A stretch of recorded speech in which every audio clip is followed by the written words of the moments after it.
5, 4. Main engine start. August 4th, 2007. Liftoff of the Delta II rocket with Phoenix. A rocket leaves Earth carrying a spacecraft on a suicide mission to Mars. The passenger?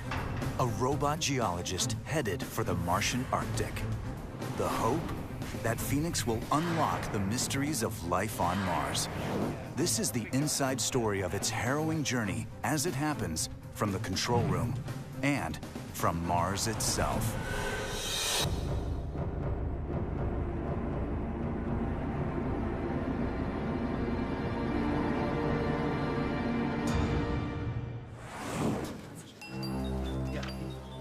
Landing day, 12:30 p.m. The spacecraft is minutes away from touchdown on Mars. I can't take it either. Landing leg deployment and radar power up. One of the team leaders, Peter Smith, watches the live feed from Mission Control. Power descent is only about 40 seconds in duration. There it goes. The AGC's rolling off. This mission could reveal the mysteries of life on Mars. Careers are at stake. Copy that. At this point, the lander should be resting safely on the surface for flight. Oh, come on, let's see it. But something is wrong. Still have not seen any signal. For whatever reason, and we're far enough off to be. The truth slowly dawns on everyone. We're certainly not seeing it. Okay, for everybody in PL, we're gonna have a team meeting down there, so. The lander has smashed into the surface. Oh, I feel terrible. What do we do now?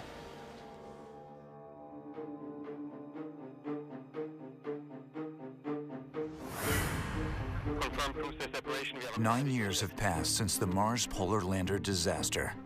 Now, Peter Smith faces this terrifying moment once more, this time with the Phoenix lander. We lost our chance with Polar Lander, and now we've got another chance. Phoenix is coming back from the ashes.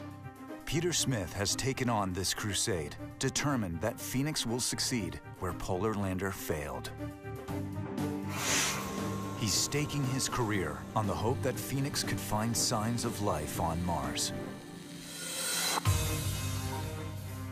He is the principal investigator, and he's brought some of the Polar Lander team back for one last shot at redemption. We're trying to get back to those days of a successful landing and the thrill of adventure that surrounds new science and landing in a new place on Mars. Some scientists speculate that life could have existed on Mars in the past, and may still. If true, Phoenix could unveil the first evidence of life on another planet. But all missions must begin this search by seeking one fundamental element. Following the water has been a NASA mantra for many years. Where there's water, there's a chance for life. With this understanding, the space program has sent an entire fleet to Mars, searching for water. Some of these missions have revealed promising clues.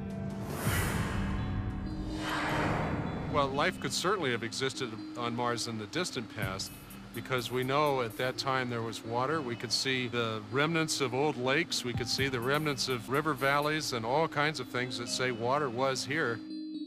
But billions of years ago, a mysterious cataclysm destroyed the planet's atmosphere, and the water vanished.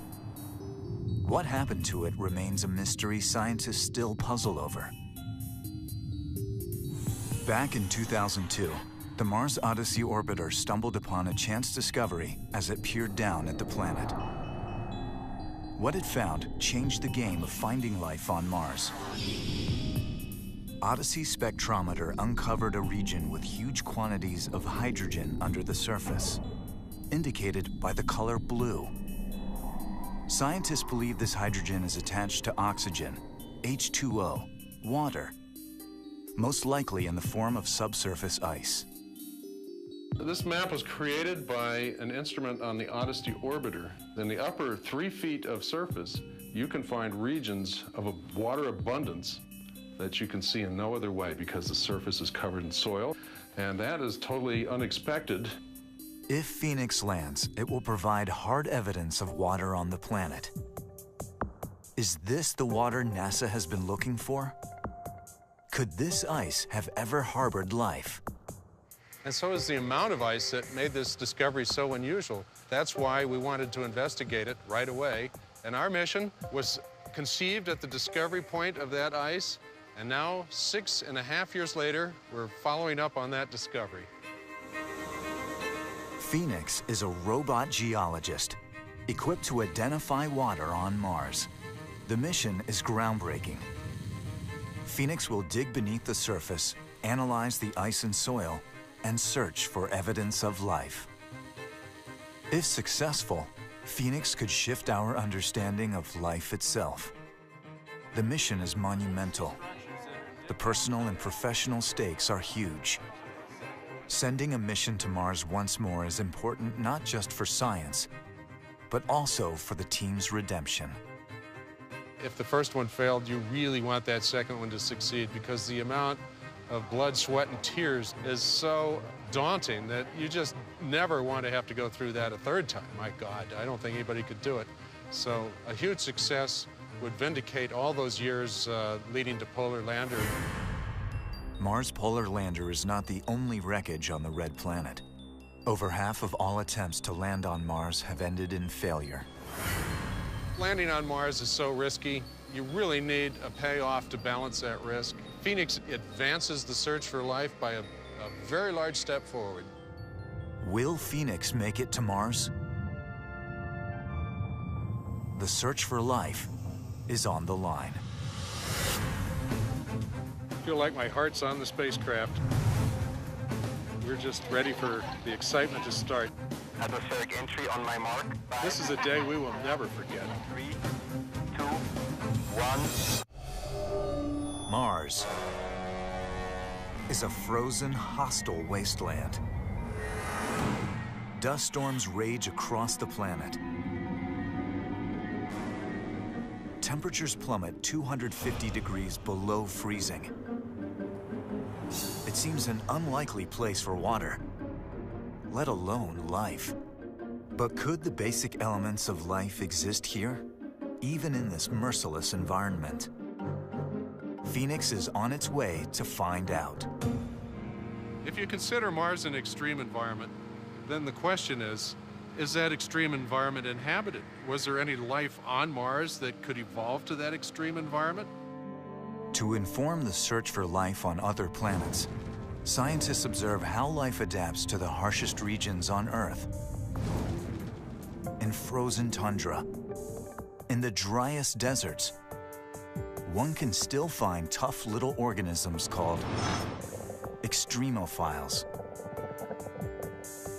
Astrobiologist Chris McKay is an expert on extremophiles. He's discovered them in Earth's most unforgiving places. Some closely resemble the extreme conditions on Mars. He is co-investigator on Phoenix. As we move into the hills, we find scenes like this. Rocks, red rocks, really Mars-like. Here we find one of my favorite examples of desert extremophiles. Organisms living under stones in deserts. They're cyanobacteria. They're green. They photosynthesize. They need light, but they also need water. Living under a stone is a way that they get a little wetter, more shielded environment. But they have to grow under stones that allow light to come through. And about 1% of it reaches where these organisms are living, and that's enough light for them to grow. It's an example of how life has found a strategy to survive in an area that looks lifeless. We need to be on the lookout for that on Mars. Maybe extremophiles were able to make a living in a surprisingly inhospitable place right where Phoenix is landing 5 million years ago when it was just a little bit warmer than it is today. Even in deserts like these, life can exist if there are 3 essential elements: energy, water, and something called organics. Organics are carbon-based molecules that form all biological matter. life before it existed was organic materials, and they had to form the right chemical chains and molecules in order to create living creatures. Mars has energy from the sun. If Phoenix identifies water ice and uncovers organic materials, all the elements for life are there. And if all the elements are there, is life there as well? If Mars was inhabited by some sort of biology early in its history, and then it slowly dried out, the pools of water shrinking, you know, the water seeping underground, did the life forms evolve quickly enough to follow the water? If someone were to go to Mars and land on the surface, they'd see a terrain like this. No evident sign of life, evidence that there was water and it's now gone. When Phoenix lands on Mars, it's going to look out onto a surface that's also going to have cracks due to the ice below the ground. Phoenix is going to dig underground at the landing site on Mars and search the dirt and the ice that it's going to encounter for evidence of organic material that could be the result of past life. We might find there a different type of life, life that represents a second genesis. So right here in our own solar system, we might have two examples of life. And I'm looking forward to that day, and that day may come from exploration of Mars. If there are organics hidden under the Martian surface, Phoenix will be able to sniff them out with a soil analyzing instrument called TIGA. Heather Enos is the project manager for this crucial instrument. TIGA stands for Thermal and Evolved Gas Analyzer. TIGA is a very complex machine. It has given me gray hair. You can't see it, but it's there. TIGA is a hot little oven for cooking gases out of the Martian soil. So this is the TIGA that we've used here on Earth to practice for what we're going to do on the surface of Mars. And in this part of the instrument is where the soil gets dumped. We heat it to a variety of different temperatures and we cook the soil to get the gases to come off. Same as when you're boiling a pot of water, when it goes from cold to hot and it bubbles, you start to see the gases come off. And those are indicative of what is inside the water or the soil. If carbon-based molecules exist in the Martian subsurface ice, TIGA will find their organic signatures in the gases. These gases could literally be the smoking gun for life on Mars. Living organisms undergo a decomposing process. One of the major things they leave behind is carbonates. And so if you're able to detect carbonates in the soil, that gives you an indication that there were living organisms. TIGA is tested over and over again. The team can't afford any failure. Right now, our oven is about 440 degrees C. We'll continue to ramp this to 1,000 degrees. A subtle shift in a digital readout could reveal the clue they're looking for. If organic molecules are there, they don't want to miss them. Heather lost her opportunity to make that discovery back in 1999. I unfortunately have seen the loss of a mission before, and in Mars Polar Lander, I was on the TIGA-1 team. Phoenix carries TIGA-2. It's Heather's second chance for success. Your first impulse when you have a failure like Mars Polar Lander is, I am never doing this again. But on the other hand, when you've got it in your blood and you want to do exploration, and you actually have to turn it around as an opportunity. Second chances are very rare in this business. The TIGA team has put their professional and personal commitments on the line one last time.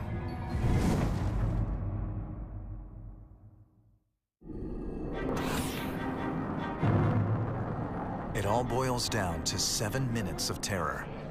It will take 7 minutes for Phoenix to decelerate from nearly 13,000 miles an hour to a soft touchdown on Mars. This time, the pre-planning, the engineering, the timing, all of it must pay off.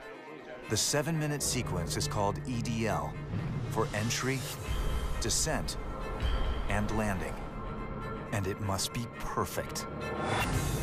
Entry, for 2 gut-wrenching minutes, Phoenix burns as hot as the sun as it hits the Martian atmosphere.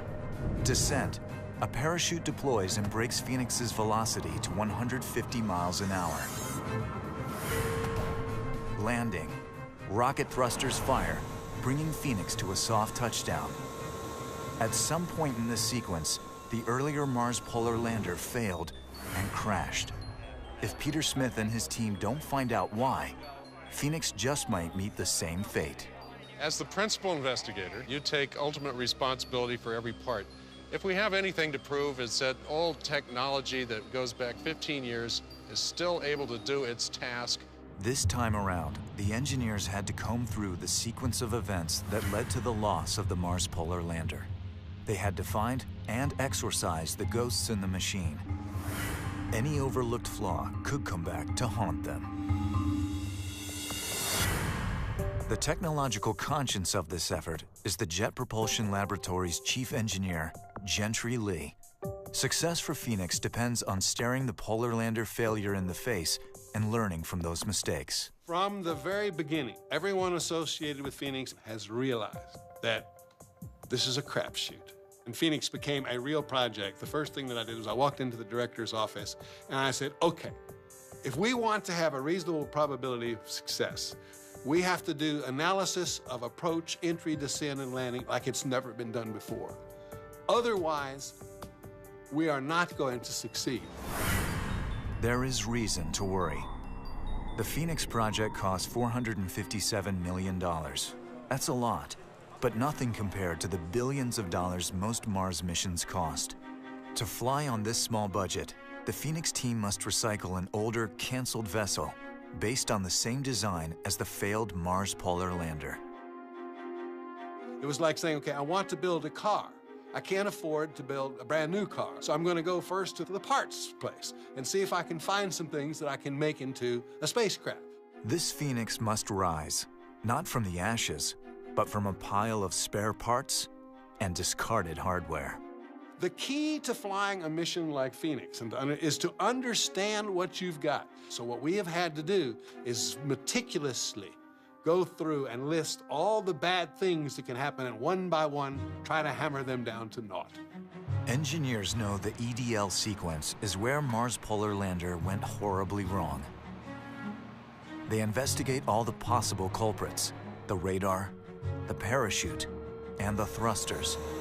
They start with one of the prime suspects from the '99 crash, the radar. So the radar has to tell you as you're coming down where Mars is. The radar's problem fundamentally stemmed from the fact that it was designed to operate in an airplane on Earth. Lifted from an F-16 fighter jet, the Phoenix radar is not designed to guide a landing on another planet.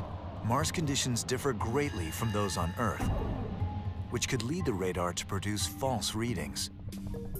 To adapt the radar to land on Mars, the engineers must first understand the radar's quirks. At Edwards Air Force Base in California, they tie the radar to a helicopter and drop it from thousands of feet in the air. It's the closest simulation to a Mars environment they can find.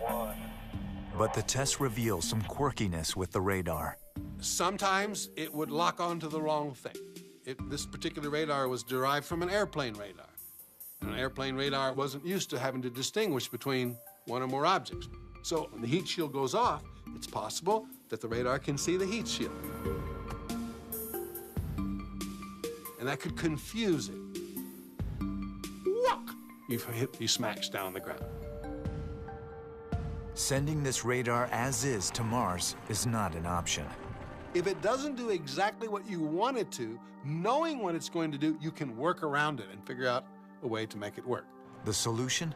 Install computer software which can differentiate the Martian surface from false echoes as Phoenix descends. I believe that we have tested it to the point where we understand all the idiosyncrasies of that radar. But I am haunted by just the peculiar nature of its behavior The engineers on the Phoenix may never know exactly what happened to the Mars Polar Lander during its final moments, so they test the landing systems exhaustively until they're sure the Phoenix will land properly. Still, there's always a chance of the unpredictable. Mars is another planet. We don't know it as well as we need to. There's always risk just from the unknowns at Mars itself. Chris Lewicki has faced these unknowns. Chris must help guide Phoenix through its 7 minutes of terror to a safe landing on Mars. He is the flight systems engineer for Phoenix. Phoenix has one shot at landing on Mars, and that weight hangs on the parachute. The next stage in slowing down is to deploy a parachute. In about 15 seconds, the parachute will take us from about 900 miles an hour to about 150 miles an hour. And we have to deploy this parachute at just the right time. The radar is a critical instrument in terms of figuring out exactly when the right point is.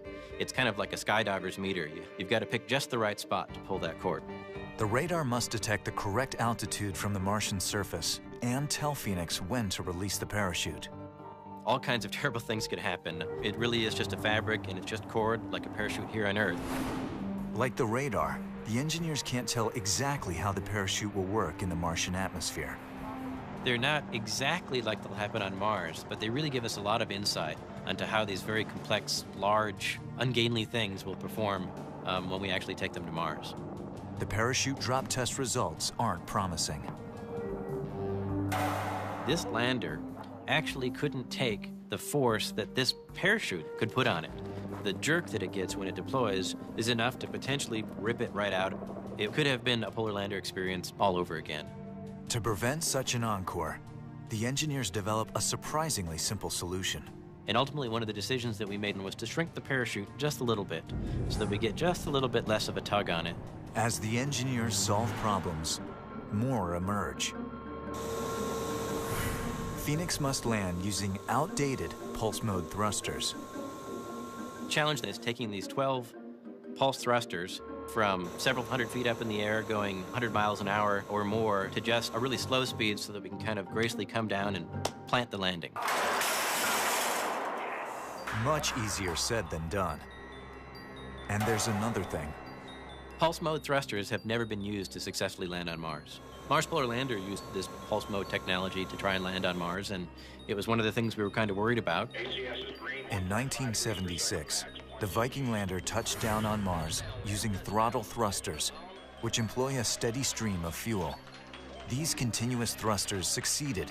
The pulse thrusters never have. The pulse mode thrusting that we have on Phoenix is a little bit like taking your faucet and turning it on and off really fast. Would you have designed pulse-modulated engines to land on Mars if you were not restricted in cost from the beginning? No. We took what we had. We took what was left over, and we tested it and tested it again and tested it again. We did hot fire tests on Phoenix, which were not done for the Mars Polar Lander. And now we believe we've done all the tests necessary. They should do the job. Can Phoenix rise to the crucial challenge of entry, descent, and landing? But you know, just because of how complex this thing is and the job that it has to do, that there's mistakes there. And you're just hoping you've caught all the major ones and that the minor ones won't matter. As I have watched this team tackle problem after problem after problem, this team may not succeed. Phoenix may have a bad day, but this team deserves to succeed. With Mars, there are no guarantees.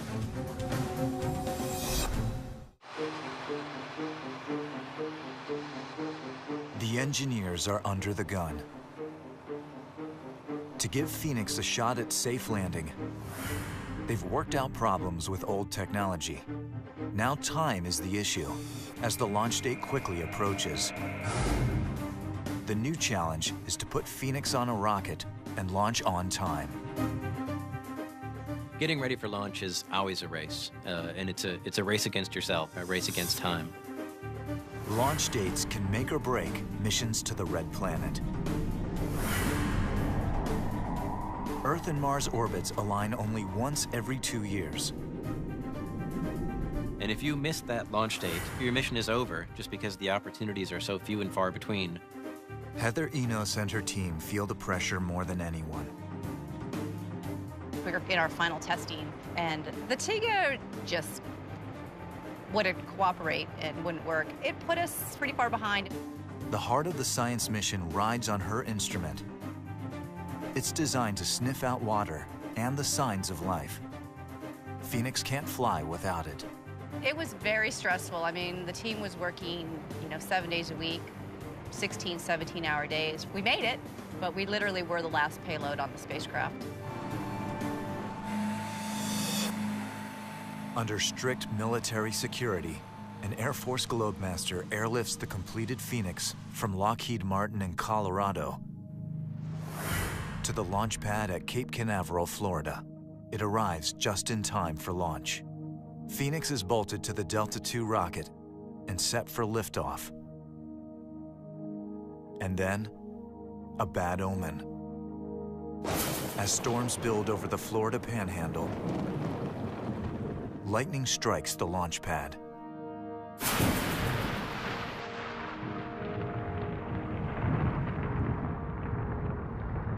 Phoenix catches a break.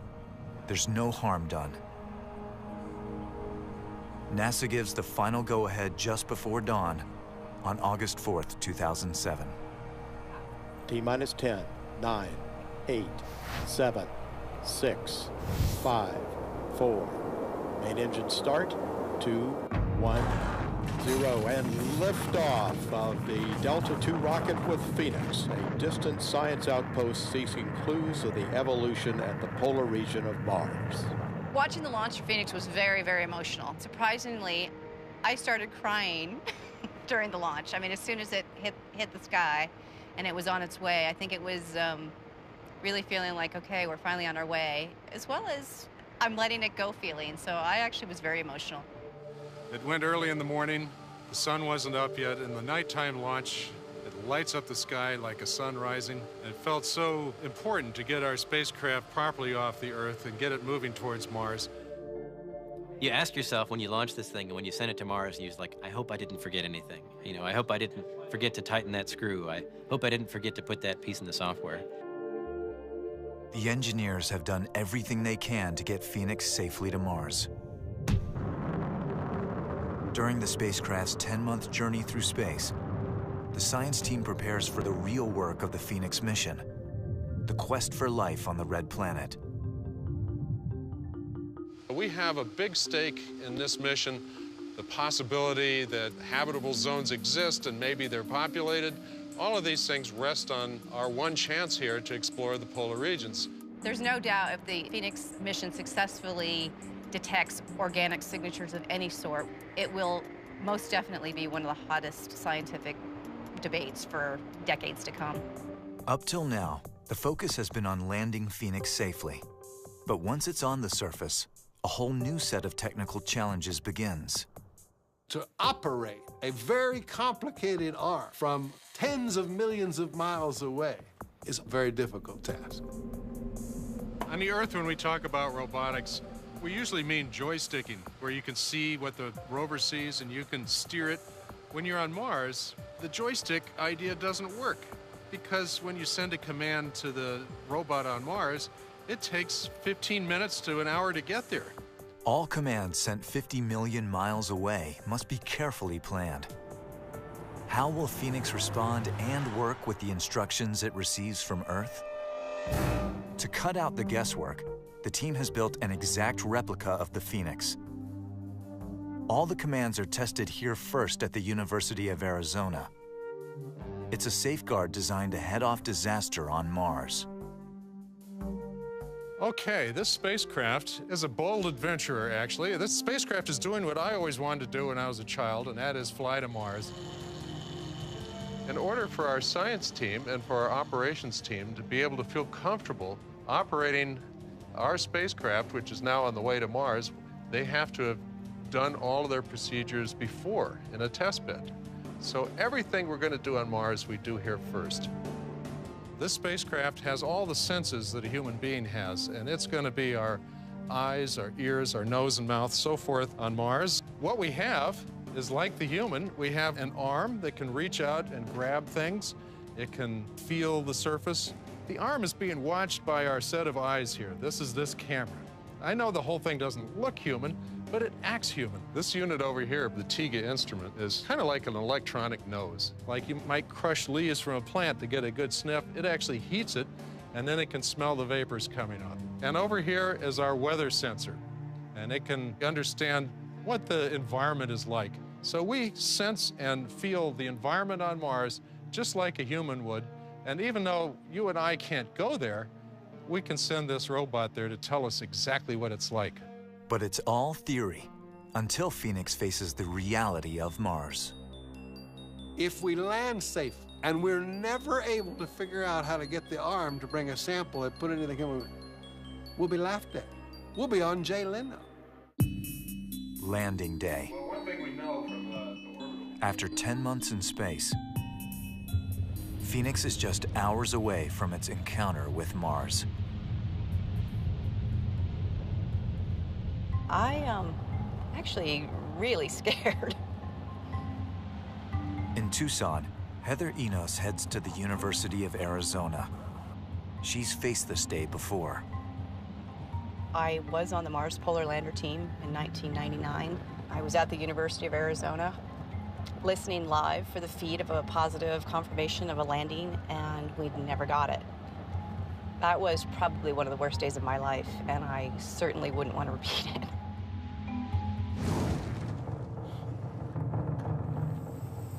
Heather, along with most of the Phoenix team, will watch the landing from the university's Science Operations Center.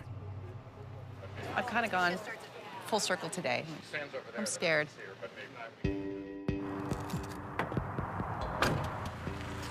Chris Lewicki is going to Denver, Colorado.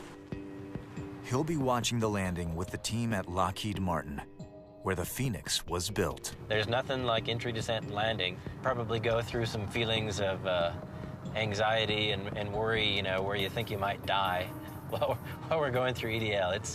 It's pretty rough. You know, this is where we're going to find out what people are made of. We're going to find out what our spacecraft is made of. With just hours to go before Phoenix hits the Martian atmosphere, pressure mounts.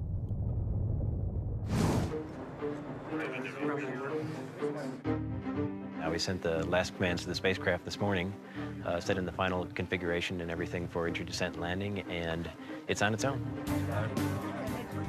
Now Phoenix will face its fate alone. Because of the time delay between Earth and Mars, the engineers are now hands-off. And the hands will get clammy, nerves will start shaking. Yeah, you can always already start to feel a little bit of tension. Yeah.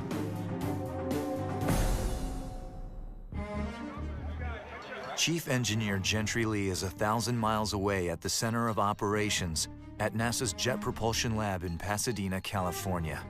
There we go. He'll watch from here. Imagine working on this job for 4 years, and now, today, in 3 hours, you're going to find out whether or not you did it all right. Almost there. Almost there, one way or another. And all we can do is sit and wait and hope. It is drama of the highest kind. Just want to wish you a lot of good luck. Thank you, Steve. Godspeed, man. All eyes are on Peter Smith, the man in charge of the mission. It's been a long time waiting for this moment. I feel like my heart's on the spacecraft, and we're just ready for the excitement to start. In just minutes, Peter will enter NASA's Mission Control in Pasadena. Of course, the actual descent may be a little different than our animation. I hope not, but it might be. When we come out, we'll be safely on Mars. So. As Peter heads into Mission Control, he prepares himself for the moment of truth. We just got to wait to see what the dice will give us.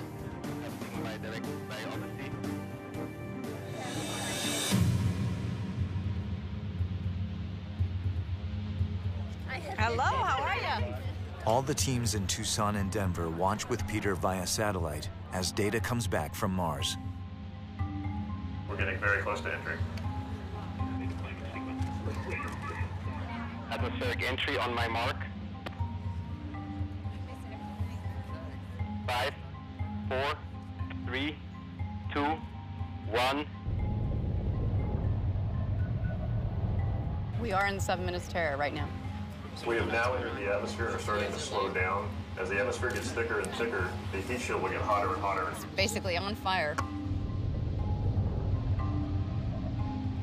All right, parachute next. At this point in time, Phoenix would have normally deployed its parachute, standing by for telemetry acquisition. Parachute detected. All right, parachutes deployed. Beautiful. More. We have data lockup. Heat shield trigger detected. Ground relative velocity 90 meters per second.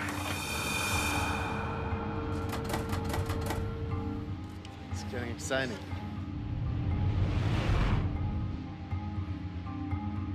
Radar reliable.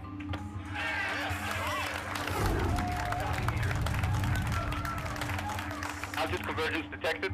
Altitude 1800 meters, 1700 meters, 1600 meters. Standing by for landed separation, altitude 1100 meters. Signal may drop out during landed separation. Altitude 1000 meters.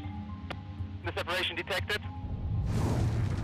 We have reapplied the signal, gravity turn detected. Altitude 600 meters, 500 meters, 400 meters, 250 meters, 150 meters, 100 meters, 80 meters, 50 meters.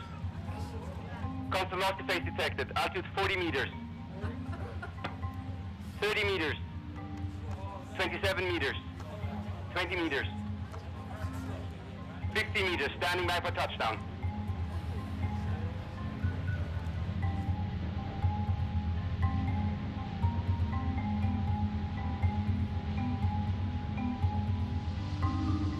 Touchdown signal detected. Sequence initiated. Helium vent detected. Can you believe it?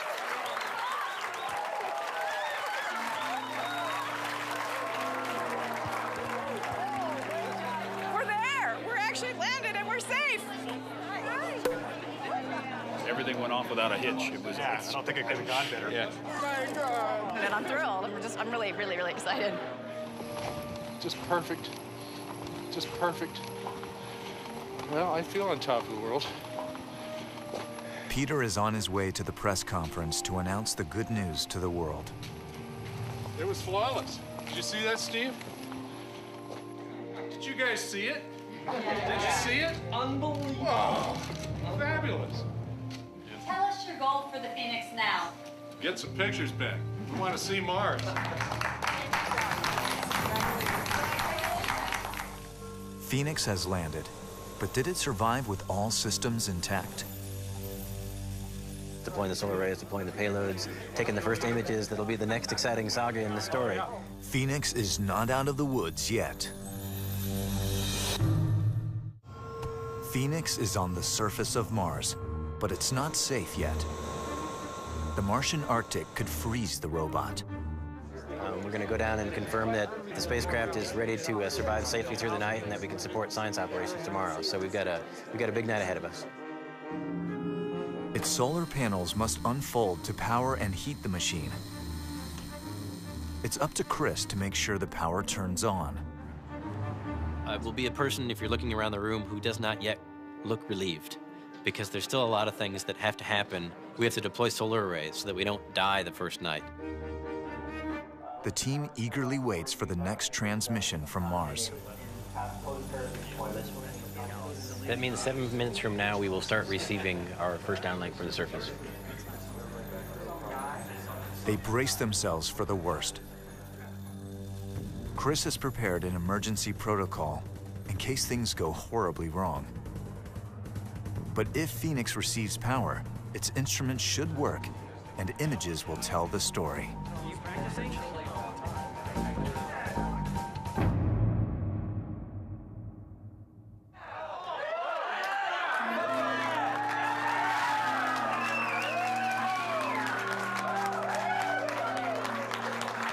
We're so excited. We're seeing pictures now of the solar arrays fully deployed. We've got a mission. So, where are we at?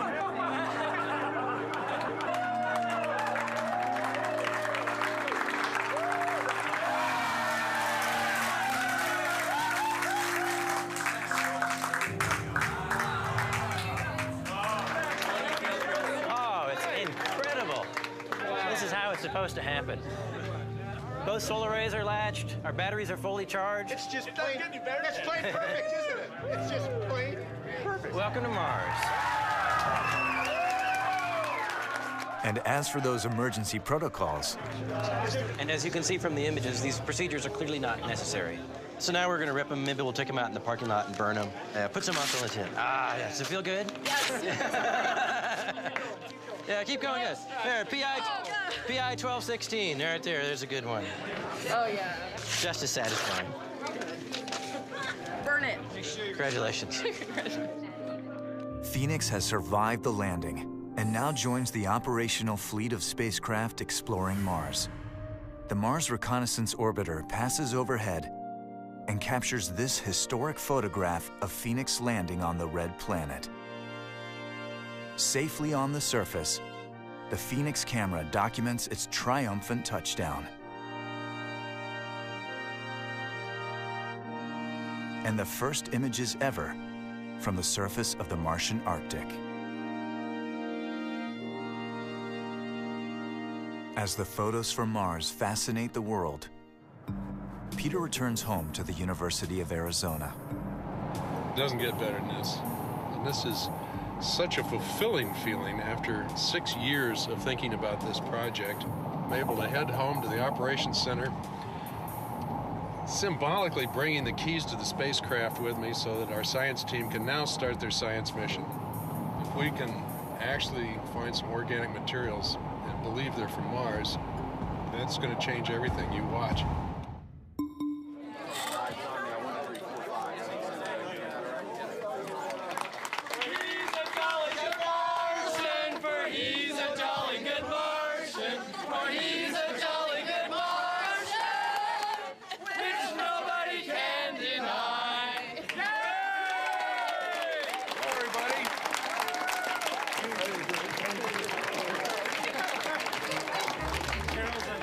I feel like I don't need shoes anymore. I'm floating on air, so it's just, we got the science of our dreams laid out in front of us. We got a spacecraft with a science laboratory on Mars. Now the baton is passed to the science team. The science team needs to move quickly. In just 90 Martian days, the sun will begin to disappear from the North Pole, abandoning Phoenix to the Arctic freeze. What do you see in this trace here? Peter Smith and his team have overcome the odds. Now Phoenix is poised to make discoveries that could shift our understanding of life itself.